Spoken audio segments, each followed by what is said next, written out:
Florida. Winds will be fierce at well over 100 miles per hour, with storm surges reaching up to 15 feet and up to 18 inches of rain. It's looking like the storm of the century. I'm here with leaders of my administration who are in the front lines preparing for this storm and will brief me in our latest efforts. To save lives and livelihoods, I want to emphasize a few things. First, many communities in Hurricane Milton's path do not have a moment to catch their breath between Helene and Milton.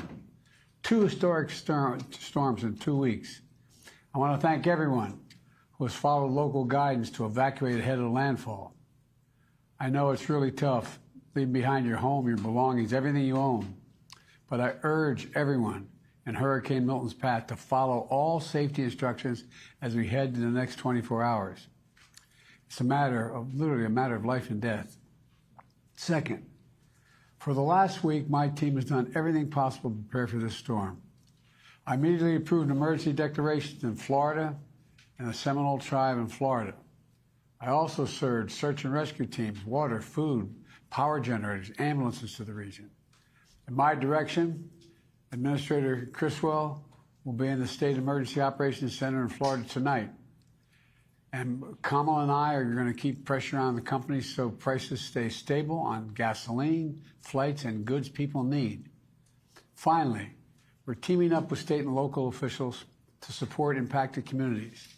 I spoke with the Florida Governor DeSantis, with Mayor Tampa Castor, the Tampa Mayor, the Clearwater Mayor, Rector, and the Pinellas County Chairwoman, Peters. I offer them everything we need, everything we have, everything they need. And I made it clear to them they should reach out if there's anything more they need. I gave them my personal phone number here at the White House to contact me directly if that's necessary. Let me close with this. I want to thank the governors of all the affected areas over the last couple weeks. Florida, North Carolina, South Carolina, Georgia, Tennessee, Virginia. You know, we've been in constant contact, and they've been very thankful and appreciative of the help the federal government is providing. And I'm appreciative of all they're doing as well. And I've told them to contact me with anything else they need. We have made available an unprecedented number of assets to deal with this crisis. We're going to continue to do so until the job is done. But now I want to be clear about something. For the last few weeks, there's been a reckless, irresponsible, and relentless promotion of disinformation and outright lies that are disturbing people. It's undermining confidence in the incredible rescue and recovery work that has already been taken and will continue to be taken. And it's harmful to those who need help the most. There is simply no place for this to happen. Former President Trump has led the onslaught of lies. Assertions have been made that property is being confiscated. That's simply not true. They're saying people impacted by these storms will receive $750 in cash and no more. That's simply not true. They're saying the money is needed for this crisis is being diverted to migrants. What a ridiculous thing to say. It's not true. Now the claims are getting even more bizarre. Congresswoman Marjorie Taylor Greene, a congresswoman of Georgia, is now saying the federal government is literally controlling the weather. We're controlling the weather. It's beyond ridiculous. It's got to stop. In moments like this, there are no red or blue states. There's one United States of America, where neighbors are helping neighbors. Volunteers and first responders are risking everything, including their own lives, to help their fellow Americans. State, local, and federal officials are standing side by side. Let me repeat, no one should make the American people question whether their governments will make sure that this is acted when it strikes. They'll be there. We will, all of us. I'm going to turn it over to Vice President Harris, if that's okay with all of you. Thank you.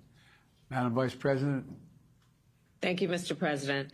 And Liz, thank you for the work that you have been doing. As the President said, we've been working around the clock to prepare for Hurricane Milton and to ensure that people are safe, including ensuring federal, state, and local resources are being coordinated in a smart and efficient and effective way. We have also been in constant contact with the leaders in Florida to make sure that we are cutting any red tape that might get in the way of getting relief to folks, to make sure also that communities receive the resources and the support that they need as quickly as possible. Already, we have sent more than 1,000 federal personnel to be on the ground in Florida to assist with what needs to happen in the state to prepare for this hurricane, and we will continue to scale up those efforts. To the people of Florida, and in particular the people of the Tampa region, we urge you to take this storm seriously.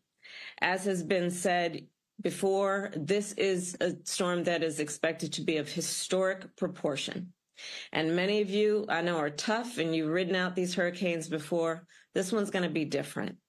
And so we ask you that by every measure, understand it's going to be more dangerous, more deadly, and more catastrophic. So please listen to your local officials. They know what they're talking about.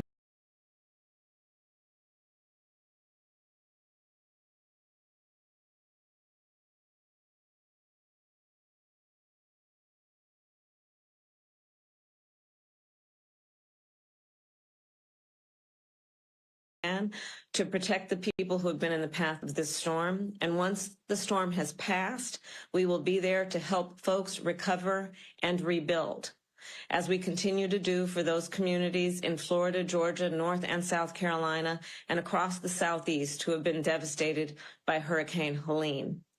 Finally, as the President mentioned, to any company that or individual that might use this crisis to exploit people who are desperate for help through illegal fraud or price gouging, whether it be at the gas pump, the airport, or the hotel counter, know that we are monitoring these behaviors and the situation on the ground very closely, and anyone taking advantage of consumers will be held accountable.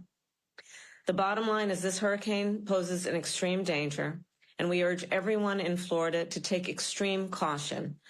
And we are with you, and we will get through this together.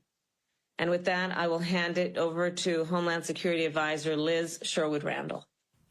Thank you, Madam Vice President. Mr. President, Madam Vice President, you will now receive a briefing on the latest forecast for Hurricane Milton and actions that we have taken to prepare for it and be ready to respond to it. You'll hear from Administrator of FEMA, Deanne Criswell, the Director of the National Hurricane Center, Mike Brennan, the Director of the National Weather Service, Ken Graham, Secretary of Homeland Security, Ali Mayorkas, and the Commandant of the Coast Guard, Admiral Linda Fagan. We'll begin the briefing with Administrator Criswell. Over to you, Deanne. Thank you, Liz. Mr. President, Madam Vice President, I just want to assure you we are taking this storm very seriously. As you will hear from Dr. Brennan shortly, Milton is currently a Category 4 storm and will remain a hurricane as it crosses over Florida. At your direction, Mr. President, I will be traveling down to Tallahassee tonight to embed at the state EOC to meet with my team as well as our state partners. And I will be there to assess the damages and the impacts immediately following the storm, working in close coordination with the state to ensure that they have everything that they need to support their priorities. As you have always directed me to do, I am leaning forward to make sure that we are strategically placing our resources and our teams to be able to rapidly respond in Florida. There are currently over 1,000 federal personnel on the ground in Florida supporting the efforts from Hurricane Helene, as well as the previous storms that have happened over the last few years. And I have directed, at your direction, an additional 1,200 search and rescue personnel from FEMA, the Coast Guard, and the Department of Defense to stage in Florida so they are ready to take action as soon as Milton makes landfall. This also includes 30 high water vehicles, helicopters, as well as boats to be able to go in and support the counties and the states as needed. I've also moved over 500 ambulances to help assist with the response, 6 incident management assistance teams, one specifically into Tampa and others throughout the region, multiple power assessment teams, and dozens of medical facility assessment teams so they can go in and check on the health and medical facilities as soon as the storm passes. And Mr. President and Madam Vice President, I have also moved millions of meals and liters of water into Florida to be able to support any of those immediate needs. I really appreciate, Mr. President and Madam Vice President, your continuous effort to help lift up the warnings and the guidance that you just gave about what people need to do in the path of Hurricane Milton. This is an extremely dangerous storm, and we need all of the residents that are in the path of the storm to listen to their local officials. They will tell you if there's still time to evacuate or what you need to do if you are still where you're at. They will give you the right information about what you need to do to protect yourself where you are at right now. Sometimes just traveling a few miles inland can mean the difference between life and death, and nobody has to lose their life as a result of this storm. So in short, Mr. President and Madam Vice President, I assure you we are taking this storm extremely seriously. We are focused, and we are ready to support the people of Florida. Dan, you're doing a hell of a job. You always have. We've been through a lot of this together, all three of us, including the Vice President. And I have one question right now, though. What are you most worried about today and into tomorrow? And what messaging can we do to help people in the hours before it makes landfall? Mr. President, the biggest concern is making sure people have gotten out of harm's way. Over the next 24 hours, we are going to see significant winds. We are going to see storm surge. We are going to see flooding from the rain. People need to be able to take this storm seriously. They need to move, if they still have time to move, out of harm's way. And we are prepared to support Florida with additional search and rescue assets to help save lives. That's our immediate concern, Mr. President, is saving lives over the next 24 hours. Have you ever seen a storm like this one since you've been in charge? I think this is going to be one of the biggest ones that we have seen after it makes landfall. I mean, we saw a lot of impact from Hurricane Ian, but this one is different. This one just looks different, and I think we're going to have a lot of impacts and people that are going to need our help, sir. Well, thank you very much. Administrator Criswell? Yes, ma'am.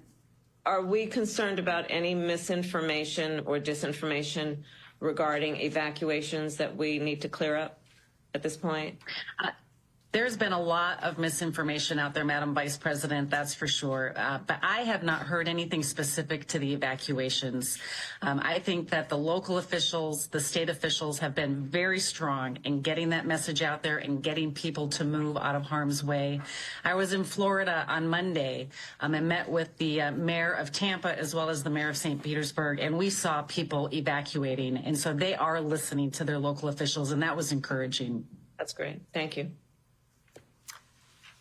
I think we'll move on then. Thank you, Administrator Criswell. We'll move to Director Brennan from the National Hurricane Center. Thank you, Liz. Mr. President, Madam Vice President, good afternoon. As Administrator Criswell mentioned, we are just hours away from seeing a potentially catastrophic hurricane landfall along the west coast of Florida, with the center of Milton expected to cross the coast late this evening or very early tomorrow morning. Is a powerful major hurricane and a large hurricane at that. We are already seeing multiple life-threatening hazards playing out across Florida. We have multiple tornado warnings in effect across portions of southern Florida. We're seeing winds increasing, heavy rainfall spreading across much of the state. And conditions are going to rapidly deteriorate over the next few hours, especially where landfall is going to occur along the west coast. That's where we're expecting that devastating storm surge of as much as 10 to 15 feet above ground level, from somewhere near the Tampa Bay region southward to Port Charlotte, with significant storm surge extending hundreds of miles even farther south to the Fort Myers and Naples area.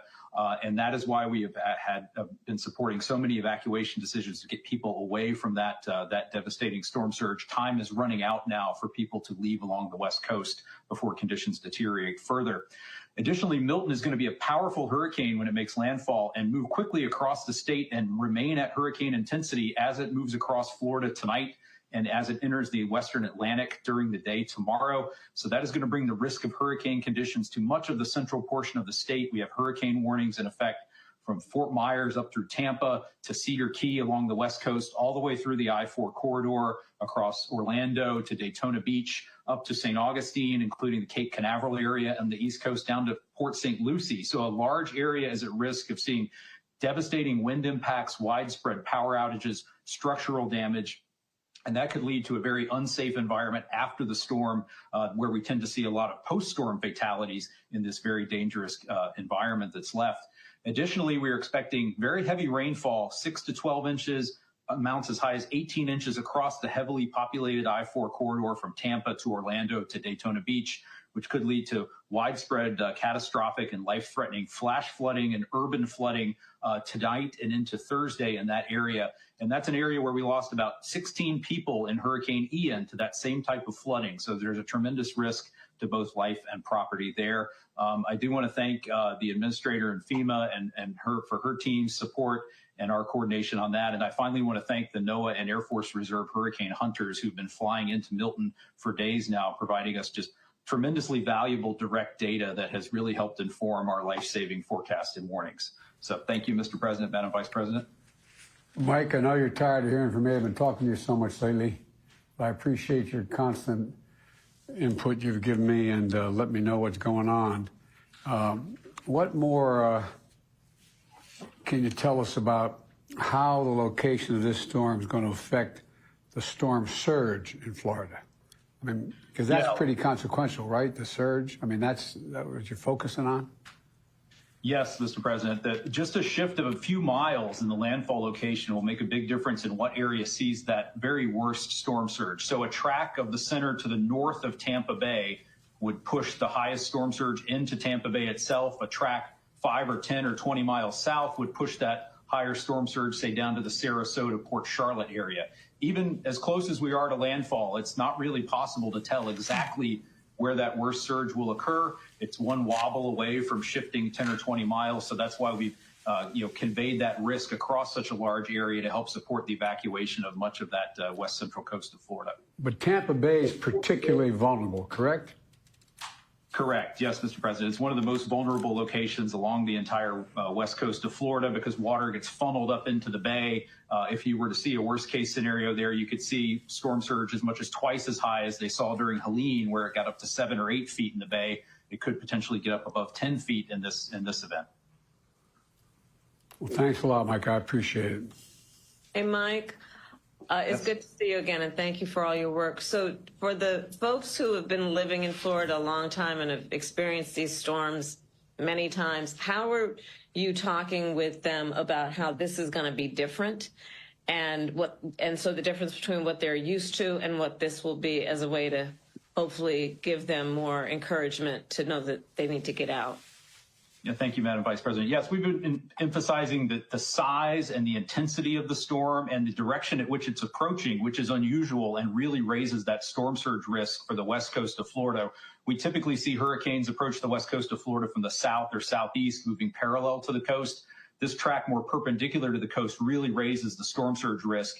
And the size of the storm is going to produce hazardous impacts across much of the peninsula. So we've been hitting the surge risk on both coasts, actually, the hurricane force winds, the flooding rainfall threat, the tornadoes, and trying to re-emphasize the scale and breadth of the threat, which is somewhat unusual for Milton. Thank you, and thanks for your good work. Mike, one more question. Yes, sir. For people listening, what is the width of the state of Florida from the Tampa Bay area across to Sebastian Inlet in that area to Palm Beach? What kind of distance are we talking about? Across the state of Florida, you're probably talking about, 150, 200 miles. That's an estimate, but the storm's going to be moving at 15 miles per hour. So it's going to be moving across that area very quickly. And the tropical storm force winds, the 30, 40 mile per hour winds or greater now extend almost out more than 200 miles from the center. They're going to get even larger as the storm approaches the coastline. So that's going to cause those wind impacts to affect much of the state. The reason I asked the question is I think at least for me, having done a lot of this the last 3 years, emphasizes the consequential damage this storm can do. I mean, it's going to enter Florida on the west as a hurricane and leave as a hurricane, and that's pretty unusual. Anyway, thank you. Yes, sir. Thank you. Thank you so much. We will move on now to the National Weather Service Director, Ken Graham. All right, thanks, Liz. I appreciate it, and wanted to thank Administrator Criswell for everything through this, and Dr. Brennan as well. The Hurricane Center has been really focused on this and on it with such a great forecast the whole way. I just wish we could minimize those impacts, but that doesn't look like what's going to happen. So, Mr. President, Madam Vice President, we continue to work at the National Weather Service with our federal, state, and local decision makers during the storms. Look, we actually have our scientists embedded with FEMA, the state and local emergency operations centers, and we also have our scientists embedded with the U.S. Coast Guard District 7 to really help out with these decisions to make sure they're right there to answer the questions as they come up. They're covering really the subtleties, as you've mentioned in this forecast. Dr. Brennan mentioned those small changes can make a big difference. Little wiggles really do matter. Those small wobbles make a difference in the storm surge. And all these big storms, they wobble and wiggle all the way in. We'll see that happening as this gets closer to landfall. So as Administrator Criswell said, listen to those local officials. I can't stress enough, 30 years with NOAA, 30 years in the Weather Service. This is a particularly dangerous track. People really need to be getting into their safe locations as the impacts start deteriorating really quickly over the next few hours. Words really matter in these storms. Even if the winds decrease somewhat near landfall, we really try to avoid words like weaken. It really gives a false sense of security to the public. So we really want to stress that no matter what happens to that, the wind speed in this system, catastrophic impacts will result either way. The size of the wind speed, the actual size of it will be expanding, as Dr. Brennan was saying. So much of that impact will cover most of the peninsula. And Mr. President, like you said, Milton, think about it. I just goes over my mind over and over. Milton will enter as a hurricane and exit as a hurricane. So you'll see damage from the landfall point on the west coast, and you'll see damage on the east coast as well. So it's really important to focus on those impacts. Again, seeing those impacts on both coasts. We're really starting to see the impacts as we speak. I was just looking at the radar before doing this meeting here, and we've got tornadoes already touching down in some spots in Florida, and some have been confirmed that have touched down as well. And about 90% of those tornadoes occur on that right front quadrant of a tropical system. So we're really, our folks are at the Weather Service are on duty 24 hours a day, watching that radar to make sure that we can get those warnings out quickly to people so they can take cover. And as Dr. Brennan said, think about it, Mike, right, 140 miles wide. Now we're 200, and we expect it to be greater than 240 miles away from the center with these winds. So that's a huge area that we can see some of that damage. Very concerned about the storm surge, and I wanted to double down on something. It's not just, Tampa Bay with that 8 to 12 foot forecast, or 10 to 15 down to Boca Grande.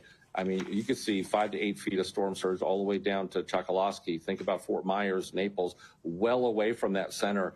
We just got to really keep reminding people they're not safe, even though you're not, not near the center of the storm. So we'll continue to really message that as we can. The other part of this, flooding could last a while. So unlike other areas with elevation, there's not much elevation in Florida. So some of these rivers are going to be slow to drain.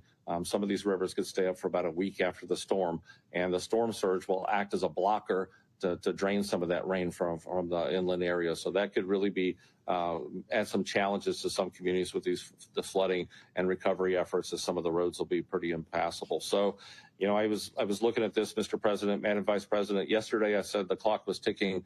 Today I'm saying the alarm bell's going off. People really need to start getting into their safe place. As always, the Weather Service remains on duty 24/7 to make sure the decision makers have all the information they need and the updates to this storm. Ken, I'd like to focus on one thing you said. I don't think most people would think it, but, the idea that sometimes it takes days for rivers to crest after a major storm like this.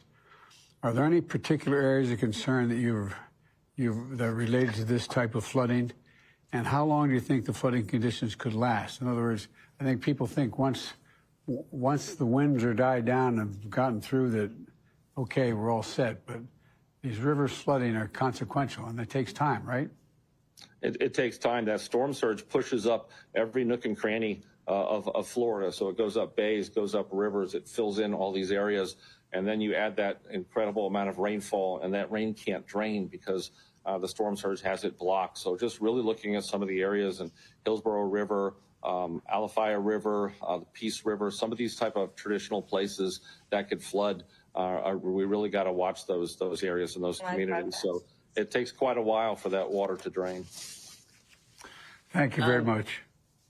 Hey, Ken, I have a question for you. You mentioned words matter, and I know there's a lot of media following this briefing.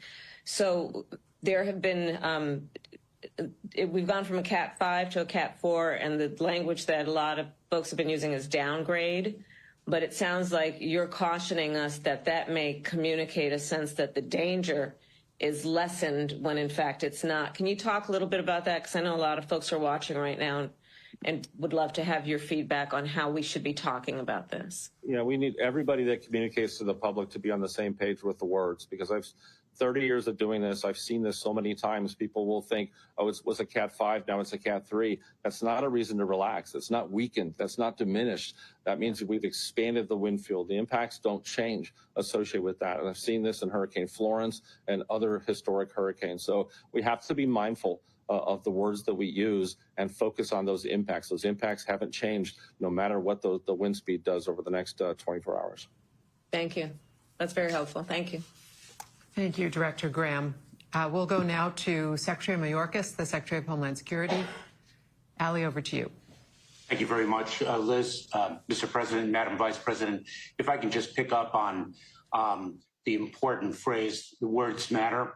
I want to thank you for the strength and moral clarity with which you have been speaking to bat down false information that is being spread.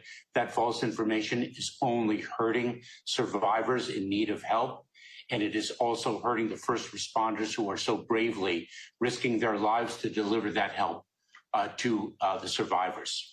Mr. President, Madam Vice President, we are executing on your directive to not only rely on FEMA to provide emergency relief, but to draw upon other resources throughout the Department of Homeland Security and throughout the federal government, throughout your administration. I know you will hear from the Commandant of the United States Coast Guard, Linda Fagan. The United States Coast Guard has deployed almost 1,300 personnel to Florida, not just for search and rescue, but also to ensure the safety and security of the port of Tampa, which is a critical lifeline for supplies that are needed by Florida and elsewhere. I want to also say that our U.S. Customs and Border Protection has devoted search and rescue personnel as well as other parts of our department.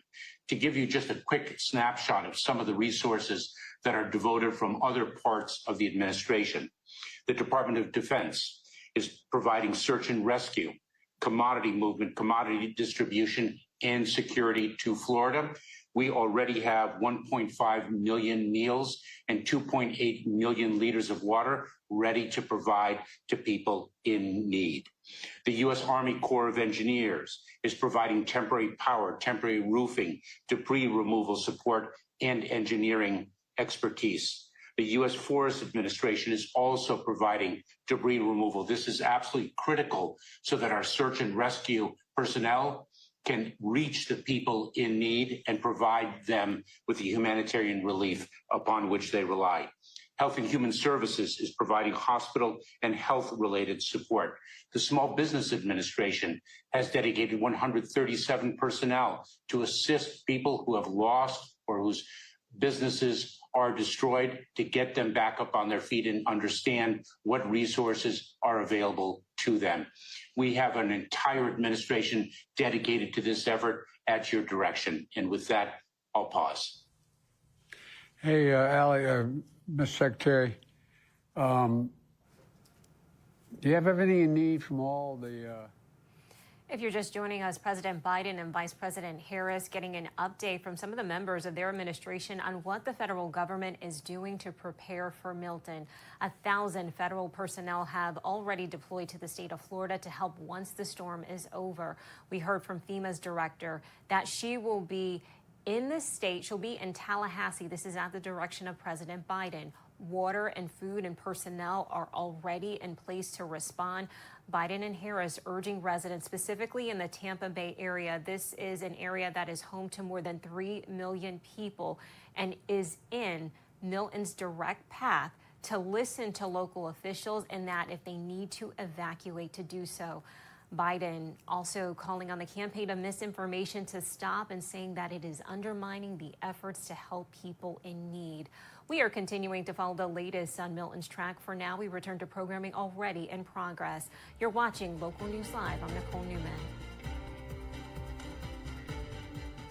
The Gulf of Mexico this year, almost the entire Gulf has temperatures that are supportive of tropical storm and hurricane formation, not only at the surface, but down to 200-300 meters below the surface. So it's primed for any development should a storm cluster kind of form and then try and become a tropical storm.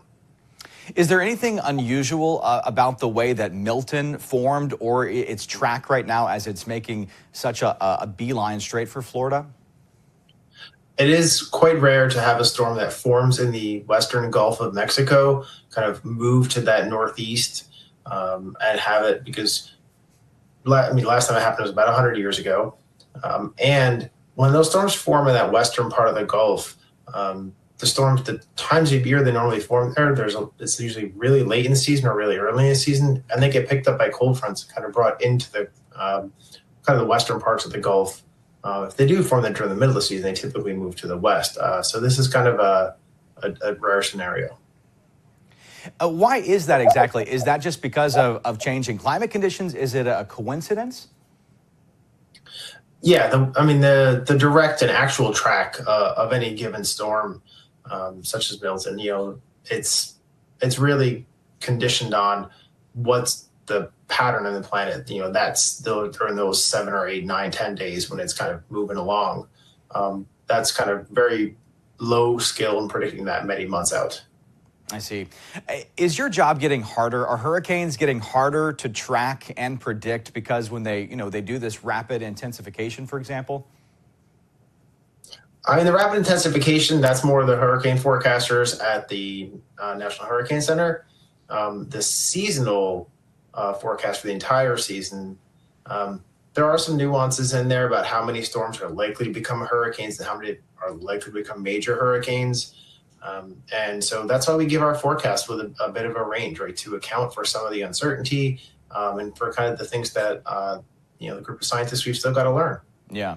And this year is a good reminder that major hurricanes can happen toward the end of what is considered the season.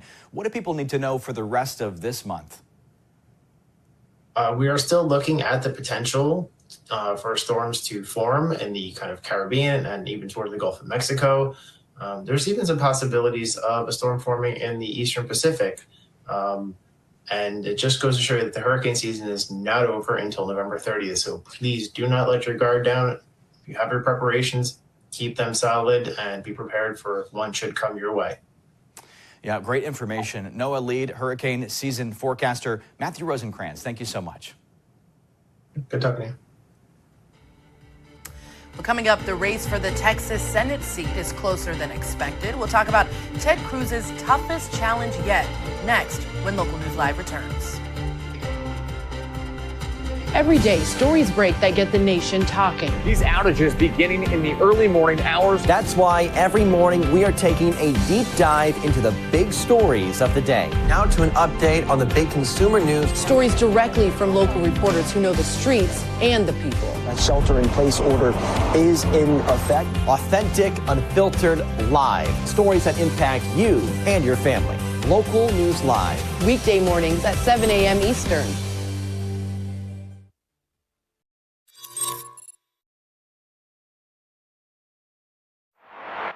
Local News Live, always streaming, always free. There's so many rewards in life. You coming into our home was one of the greatest rewards we could have ever had. It took 20 years and I got my third child who was 17 at the time. It's so cool to watch the adult that you've become, and you really have done as much for us as you think we've done for you.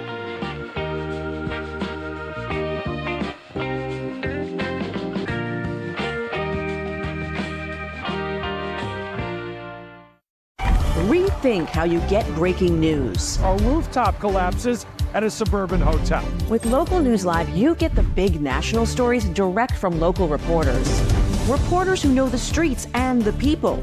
Authentic, unfiltered, live where the story is. Stay close, stay connected, because the big breaking stories are best told by those who live it. Local News Live, the news that hits home. Always streaming, always free. Women are bad with money. That's what the world's been saying for centuries. But now we've got something to say. Save it. It's time to save ourselves by saving our money.